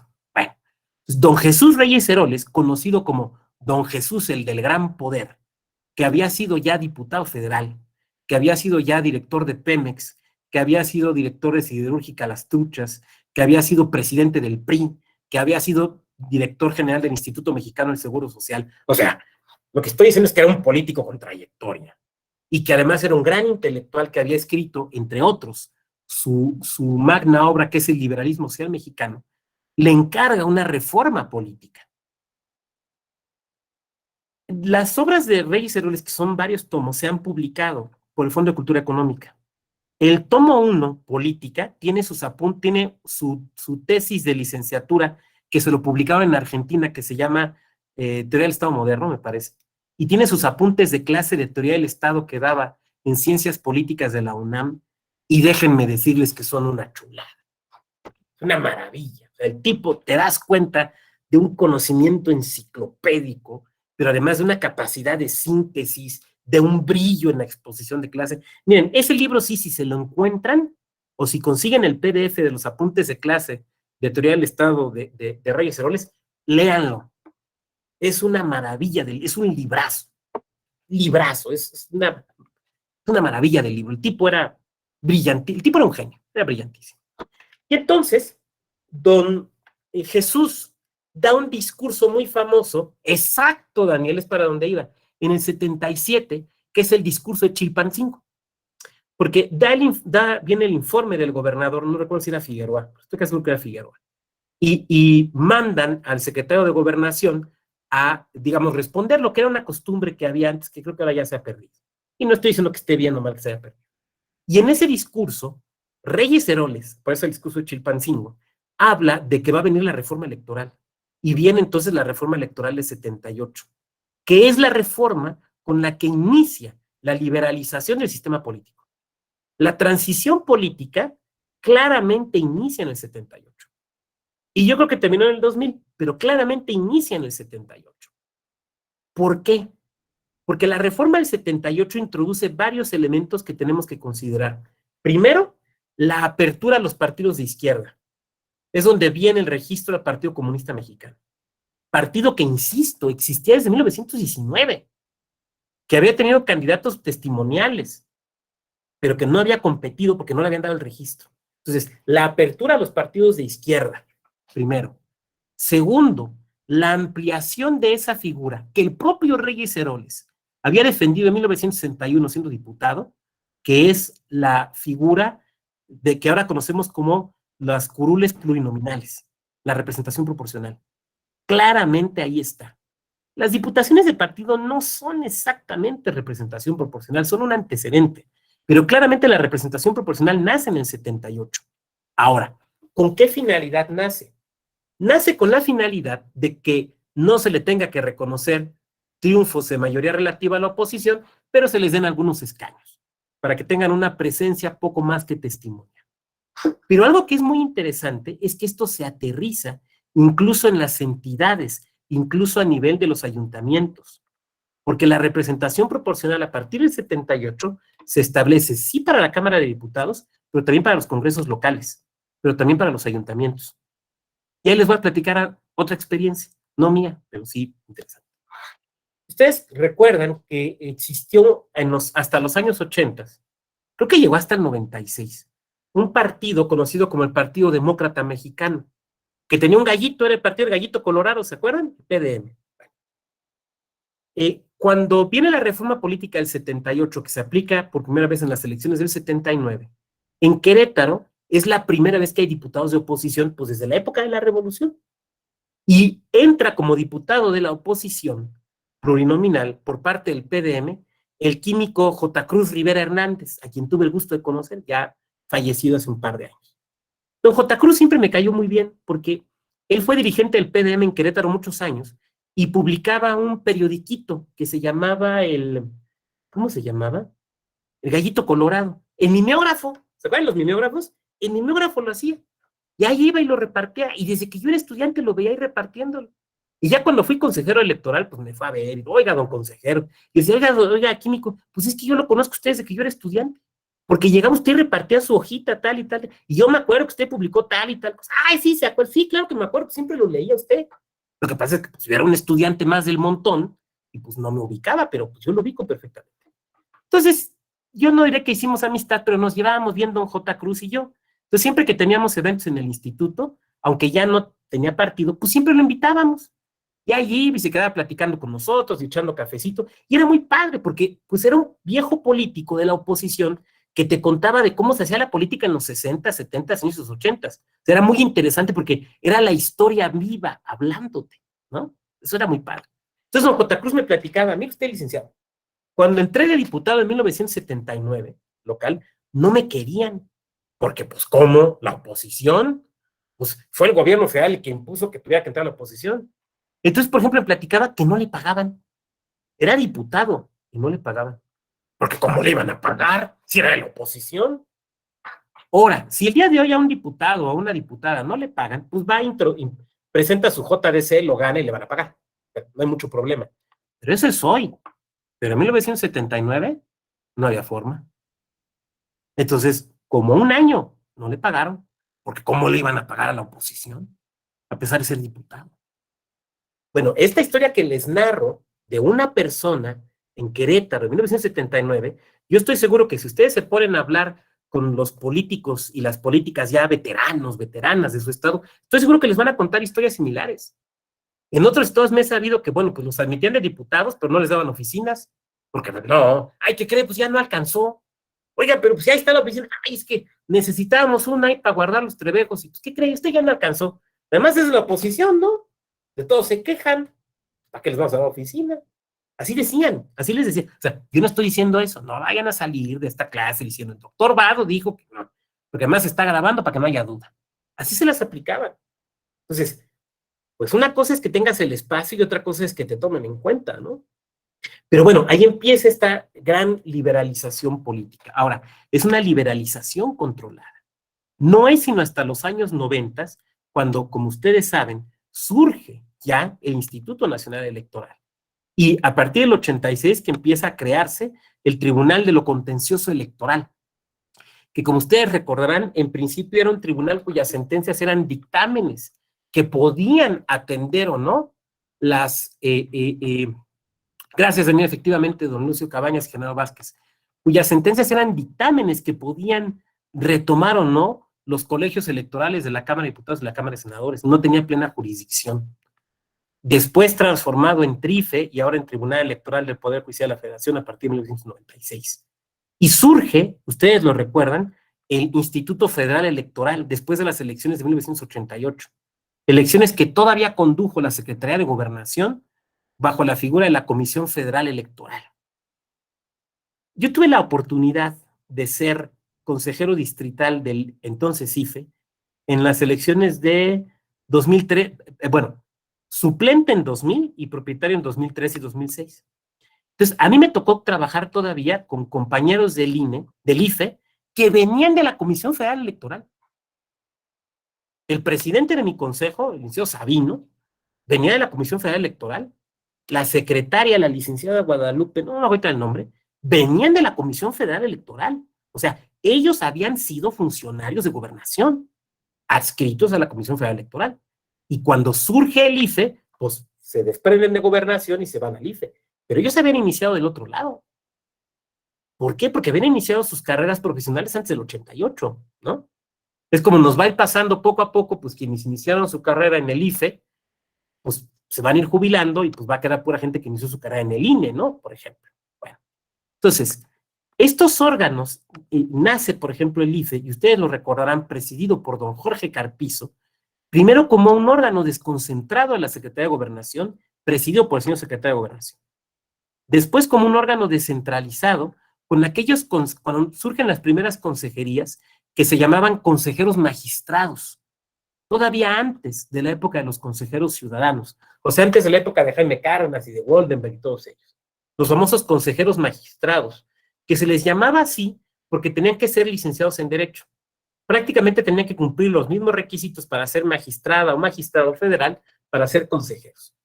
Después viene una nueva reforma y se crean las consejerías ciudadanas.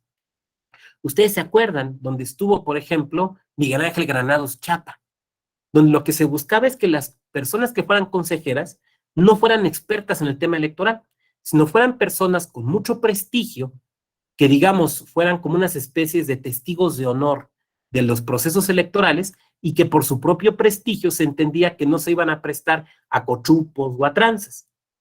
Después viene ya el IFE, como lo conocimos, ya como un órgano autónomo, con aquel consejo que todos ustedes recuerdan seguramente, en el cual estuvo Jacqueline Pechar, en el cual estuvo don Jaime Cárdenas Gracia, que fue presidido por José Goldenberg, ¿se acuerdan? Que además ver esas sesiones a mí me encanta porque se podía hacer algo que ahora no se puede hacer, fumaban. Entonces, vean las sesiones ahí, buscas en YouTube, y está Goldenberg echándose un puro, fumando acá bien sabroso, y enfrente está Jaime Cárdenas echándose otro purito. Y yo los envidio, porque a mí me gusta mucho fumar puro, pero pues yo no puedo estar fumando puro. Les platico otra anécdota, cuando fui, en mi otra vida, cuando fui consejero en el Instituto Electoral de Querétaro entre 2014 y 2020, fumaba puro, pero no en sesión, les voy a platicar lo que hacía. De repente llegaba, miren, cuando tengo que concentrarme mucho en algo, escribir, por ejemplo, un texto, analizar algo con mucha concentración, me ayuda estarme echando un purito y un café, ¿verdad? Con mi cafecito y mi puro. Cuando venían cosas así muy importantes, llegaba, sacaba unas especies como de, la mesa de sesiones estaba conformada modularmente. Entonces sacaba el estacionamiento donde había un techito, sacaba uno de esos módulos, sacaba mi silla y me ponía a trabajar con la computadora porque sé que había un enchufe, con mi puro y mi café, porque no podía fumar adentro. Y luego era bien chistoso, porque llegaba el presidente de un partido, no diré cuál, que también le gustaba fumar puro. Entonces llegaba, oiga, doctor, ¿no tiene uno? Sí, ¿cómo no es otro? Entonces ahí estábamos, el consejero y el presidente del partido, ahí en el estacionamiento fumando puro, platicando. Y de repente llegaban los periodistas, oiga, ahí los atendíamos. Luego hasta la limón. No porque fuéramos cuates, no éramos cuates, pero fumábamos puro allí. Pero miren, es que a ustedes les ha pasado, si han estado en un proceso electoral, lo saben. O sea, imagínate el día de la jornada, ¿no? O días después, cuando tienes literal más de 24 horas trabajando, ¿a poco no se te antoja un cigarrito? Se salen ahí al estacionamiento, se están echando un cigarrito. Bueno, yo no soy de cigarro, yo soy de puro, pero ahora, yo espero que se echen esas cosas y no otras. Es la misma razón de, a ver, ¿por qué quienes nos dedicamos a lo electoral, y aquí está Montiel, aquí está Daniel Díaz Cuevas, que no me dejarán mentir, ¿por qué nos ponemos gordos en proceso electoral? Porque comes lo que hay. A ver, ustedes lo saben. Cuando estás en registro, por ejemplo, estás en registro de candidaturas, son unas fridas espantosas. Entonces, de repente a la hora que puedes comerse a las 3 de la mañana, y perdónenme ustedes, pero a las 3 de la mañana ni en la Ciudad de México vas a encontrar tacos veganos. O sea, no hay cosas sanas. ¿Qué comes? Lo que hay, papá. Oye, ¿de qué son los tacos? Tú no preguntes, tú cómetelos. O sea, tú aguanta. Por eso además se nos hace un estómago muy resistente, porque literal comemos lo que hay. Yo me acuerdo, en las elecciones de 2015, teníamos un compañero que su esposa no le creía que se quedaba trabajando en el instituto. Claro, seguramente el tipo habrá dado a sospechar. Entonces, de repente, llegaba la esposa y la veíamos pasar en el carro y luego se bajaba y ahí saludaba y todo, porque lo andaba checando. Bueno, pero quienes de ustedes han trabajado en materia electoral lo saben, o sea, cuando de plano te dicen, es que estuve 2 días en el instituto, 2 días en el tribunal, sí es cierto. O 2 días en la fiscalía, me dirá Daniel, sí es cierto, neta que sí es cierto, porque son unas friegas terribles, ¿no? Ahora, lo que pasa es que nos gusta la mala vida. Digo, ¿por qué creen que estoy calvo? No, nada más es por herencia.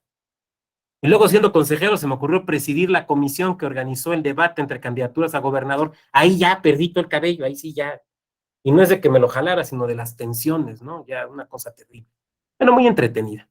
Pero me acuerdo cuando estaba terminando el debate entre candidaturas a gobernador, estaba yo recargado en un poste afuera, y se acerca una compañera y me dice, ¿cómo está, maestro Vado?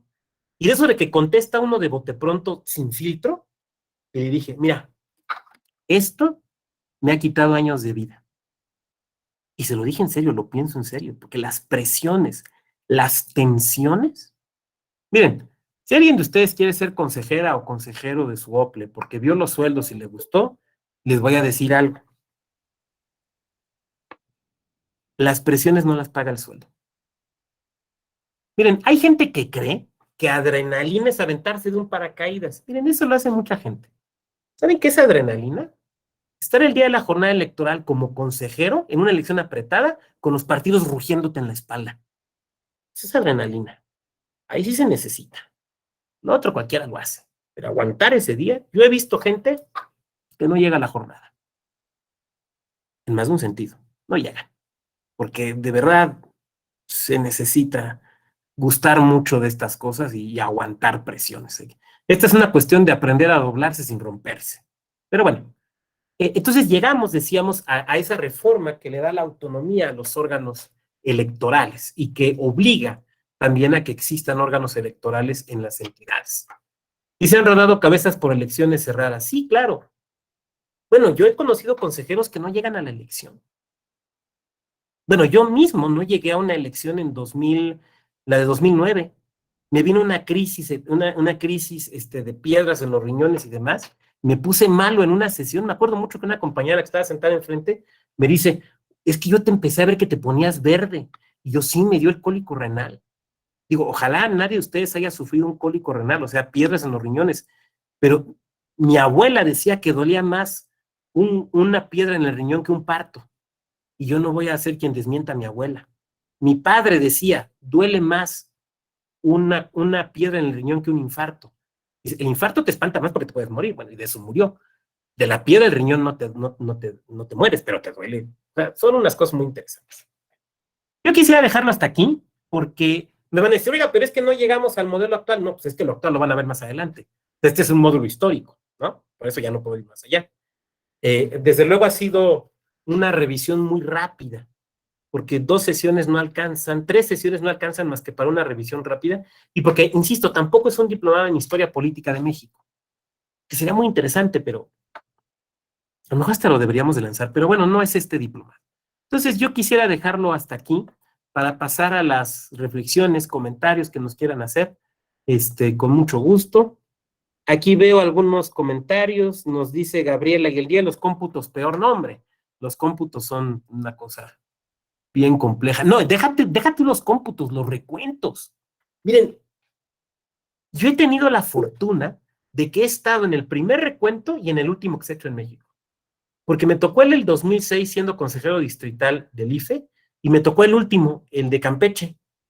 Ahí fui a recontar votos. Es más, si alguien de ustedes me sigue en Twitter, @LobadоGrajales, la foto que tengo allí, la foto de fondo, es en Campeche, es donde estoy contando votos en el recuento. Literal, estoy contando votos. Entonces, me ha tocado ver, por ejemplo, cómo han evolucionado los recuentos, cómo los hacíamos en 2006 y cómo los hacemos ahora. Es una cosa padrísima. Muy bien. ¿Quién más? ¿Quién que quisiera hacer algún comentario? De hecho, voy a escribir sobre eso. Me invitaron a una revista a escribir un poco de cómo han evolucionado los recuentos en México. Es muy interesante. Y el recuento de Campeche me gustó mucho. Además, estuvo muy padre porque primero estábamos muy bien organizados. Los magistrados de la sala Jalapa y de la sala regional especializada, con quienes condujeron, nos organizaron muy bien. Pero además estuvo padre porque lo hicieron en un centro de convenciones que está en Campeche, que da al mar. Y afuera había ciudadanos de cierto partido político pues muy pendientes del tema, pero pues a final de cuentas, pues había que entretenerse, entonces todo el tiempo tenían música, entonces todo el tiempo estuvimos escuchando cumbias, entonces de repente había veces que estabas contando votos y que estabas así hasta como que bailando, porque estabas escuchando la cumbia, ¿no? Una experiencia muy intensa, pero muy padre, me gustó mucho. Bien. Martín, adelante, Martín. Hola doctor, buenas tardes, nuevamente. Sí, realmente los cómputos esas sí son emociones fuertes. Me ha tocado estar tanto como auxiliar de recuento siendo CAE y el año pasado casi me tocó coordinar los recuentos acá en el estado de Colima, pero No, bueno. me tuve que ir personalmente al municipio de Manzanillo porque ahí de plano estaban jugando a ver quién reservaba más votos entre los representantes de partidos. Duramos 36 horas en cada recuento, entonces, no, ya sabrá usted, pero realmente se necesita estómago, se necesita mucho amor a la profesión, y pues quien quiere entrar, bienvenido, ahí están los concursos, y pues si yo era acá antes y aquí ando, entonces todos podemos. Es muy interesante lo que dices, Martín, antes de pasar con Lisette, porque a lo mejor aquí han de decir, sí, pues este señor es doctor y fue consejero, o sea, no, pero a mí me tocó, a ver, yo nunca fui CAE, como nos dice Martín, pero yo fui encuestador del INEGI. Yo sé lo que es trabajar en calle. Yo sé lo que es que te avienten los perros, y no de los bonitos, sino los que muerden. Yo sé lo que es que la gente no te abra la puerta, que piensen que vas a robar, que no te invitan ni una coquita en medio del rayo del sol. O sea, yo sé lo que es trabajar en calle.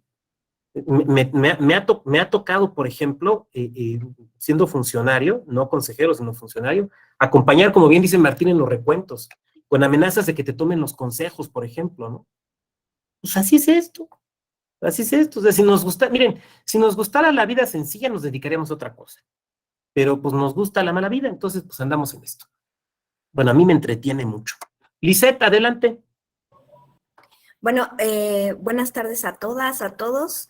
Un gusto, como siempre, escucharlo, doctor. La verdad, es una experiencia muy grata para mí porque me deja muchas reflexiones en el camino, mucha tarea, muchos libros por leer o reseñas, ¿no? Ya a lo mejor no nos alcanza el tiempo de leer el libro completo, pero bueno, sí tener, pues, el dato para que en alguna noche de insomnio podamos leer algo interesante.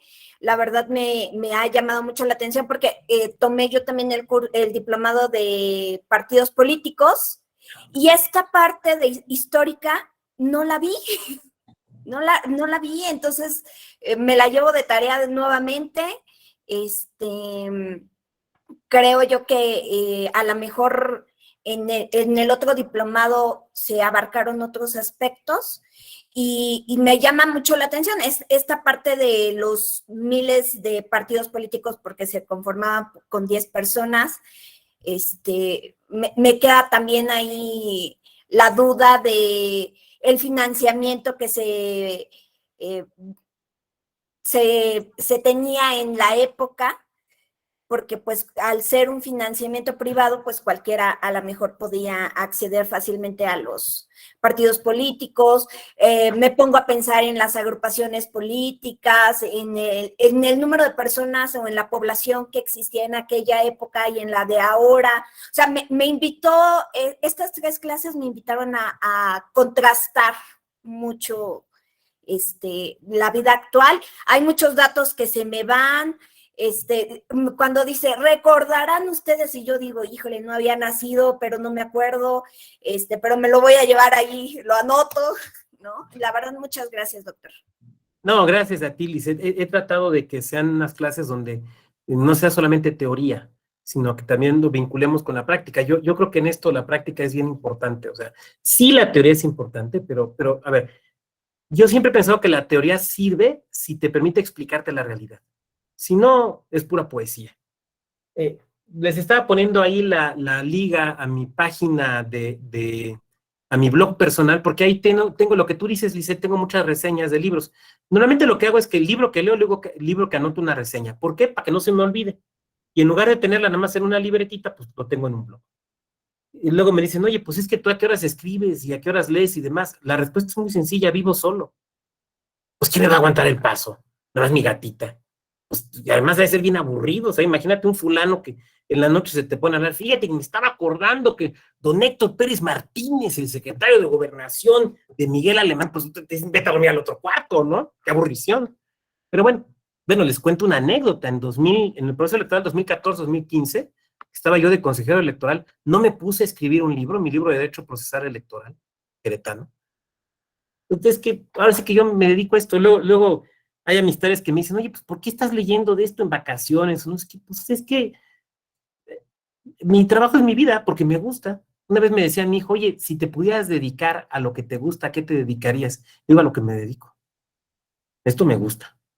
He tenido esa gran fortuna, pero sí, la verdad es que sí se lleva uno sus malpasadas a veces, ¿no? Pero muchas gracias, Lisette. Daniel Ulises Peralta, adelante, Daniel. Hola, buenas tardes a todos, todas. Comentarles que no puedo abrir mi cámara, tengo un problema muy importante de conexión de internet, está muy inestable, pero bueno.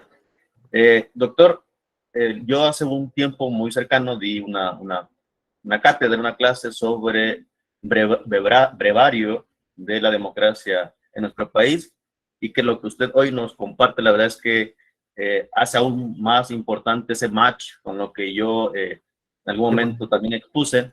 Y lo que quería comentar es que justamente cuando analizamos la historia debemos quitarnos las gafas de la actualidad, porque suele haber alguna complicación mental respecto a lo que ya tenemos bien fijo, bien sólido en la actualidad, de aquello que existió en la época, ejemplo, en la época prehispánica en nuestro país, donde inclusive había un método de elección, que usted lo tocó también en la parte inicial, y cómo fuimos evolucionando, pero si tenemos las gafas puestas de la actualidad, pues sería muy complejo poder aterrizar realmente las lecturas de los diferentes autores que hablan de la historia democrática en nuestro país. Entonces, esto que usted nos comenta con una estupenda forma de explicar, muy amena, muy informal hasta cierto punto, y desde el punto de vista también que se tome en positivo, me parece que nos ayuda a que nosotros que estamos de este lado ahora, pues vayamos y consultemos los libros de una manera distinta, porque lo que usted plasma como envión de que te genere dudas para poder ir a las fuentes, pues te ayuda sobre todo a que cuando nos los platica de esta manera es más fácil consultar, porque te hace reír, porque conectas con una emoción, y eso pues es mucho mejor a estar en un formato rígido, formalista, acartonado, que a veces en lugar de llamarte a la duda te llama a la abstinencia. Entonces, muchas gracias, doctor, y era lo que quería comentar. Gracias, estimado colega, profesor, muchas gracias por tus comentarios. Sí, va un poco por ahí, además porque me gusta. Tengo la fortuna que si me pudiesen dar clases de derecho laboral burocrático, pues sí, seguramente serían bien aburridas, porque no me gusta, pero bueno. Muy bien, ¿alguien más? Bueno, de no ser así, no me queda sino agradecer su amable y puntual asistencia. De nueva cuenta, agradecerles que hayan decidido tomar este diplomado de la oferta de la Escuela Judicial Electoral. Seguramente nos vamos a seguir viendo por ahí en otras materias.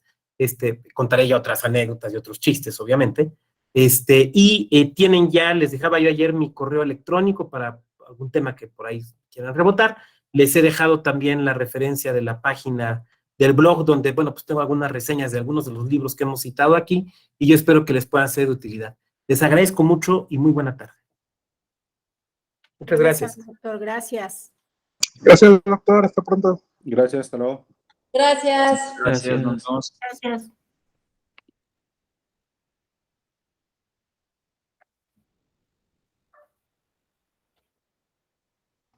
Hasta luego, Daniel. René, hasta luego. Un gusto. Gracias, buenas noches.